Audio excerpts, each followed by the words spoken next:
তৃণমূলের পর এবার সিপিএম বিজেপির পার্টি অফিস নিয়েও কড়া নির্দেশ কলকাতা হাইকোর্টের। রাজারহাটে সিপিএম বিজেপির 4টি পার্টি অফিস বন্ধ করার নির্দেশ দিলেন মহামান্য বিচারপতি অমৃতা সিনহা। সেচ দফতর, পূর্ত দফতর এবং হিটকোর জমিতে বেআইনি নির্মাণের অভিযোগ। নির্মাণ খতিয়ে দেখে পার্টি অফিস ভাঙার সিদ্ধান্ত নেবে সংশ্লিষ্ট কর্তৃপক্ষ, নির্দেশ বিচারপতি সিনহার। আরেকবার আপনাদের বলবো, এবার সিপিএম বিজেপির পার্টি অফিস নিয়েও কড়া নির্দেশ কলকাতা হাইকোর্টের। এর আগে আপনারা জানেন যে নিউ টাউনে হিটকোর জমিতে তৃণমূলের পার্টি অফিস ভেঙে ফেলার নির্দেশ দিয়েছিল কলকাতা হাইকোর্ট। আর এবার সিপিএম এবং বিজেপির পার্টি অফিস নিয়েও কড়া নির্দেশ কলকাতা হাইকোর্টের। রাজারহাটে সিপিএম বিজেপির 4টি পার্টি অফিস বন্ধ করার নির্দেশ দিয়েছেন মহামান্য বিচারপতি অমৃতা সিনহা। সেচ দফতর, পূর্ত দফতর এবং হিটকোর জমিতে বেআইনি নির্মাণের অভিযোগ। নির্মাণ খতিয়ে দেখে পার্টি অফিস ভাঙার সিদ্ধান্ত নেবে সংশ্লিষ্ট কর্তৃপক্ষ, নির্দেশ বিচারপতি সিনহার। নতুন করে সংঘর্ষের ঘটনা সামনে আসছে। শাসক এবং বিরোধীদের মধ্যে বেলেঘাটায় তুমুল সংঘর্ষ। তৃণমূল ও বিজেপির সংঘর্ষে ধুন্ধুমার পরিস্থিতি তৈরি হয়েছে। দুই বৃদ্ধের বাড়ি গিয়ে ভোট নেওয়ার সময় উত্তেজনা। বিজেপির বিরুদ্ধে বহিরাগত এনে ভোটারদের প্রভাবিত করার অভিযোগ। পাল্টা তৃণমূলের বিরুদ্ধে হামলার অভিযোগ তুলছে বিজেপি। ছবিটা একবার দেখুন।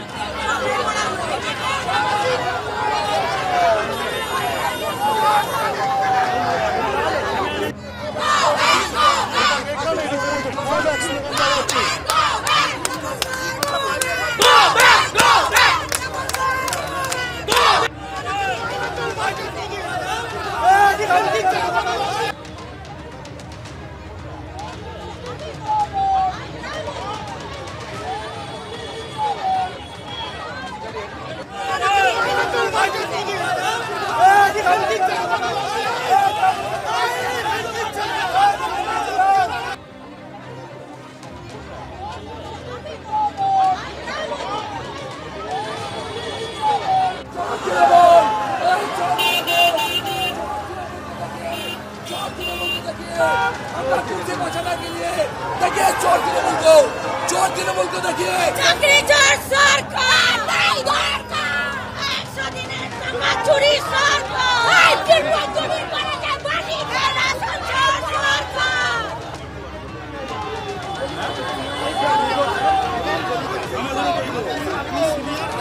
আমি তো চিফ ইলেকশন এজেন্ট উনি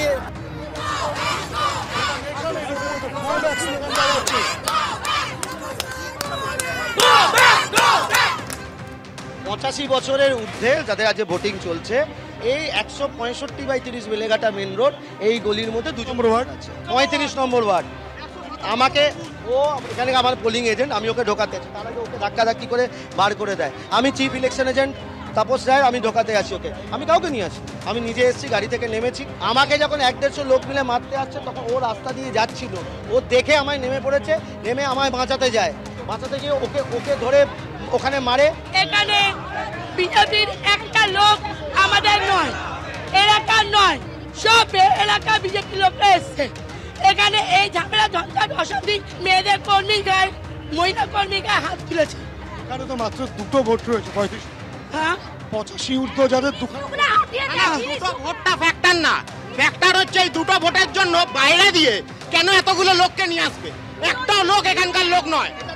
আমাদের যদি ওনারা এখানকার লোক থাকতো আমরা তো বলতাম, এলাকার লোক তো তাকে সমর্থন করছে না। আপনি ক্যামেরা ঘুরিয়ে দেখাতে পারেন, একটাও ছেলে কিন্তু এখানকার না। মানুষ যদি তাকে সমর্থন না করে, তাকে চলে যাওয়া উচিত।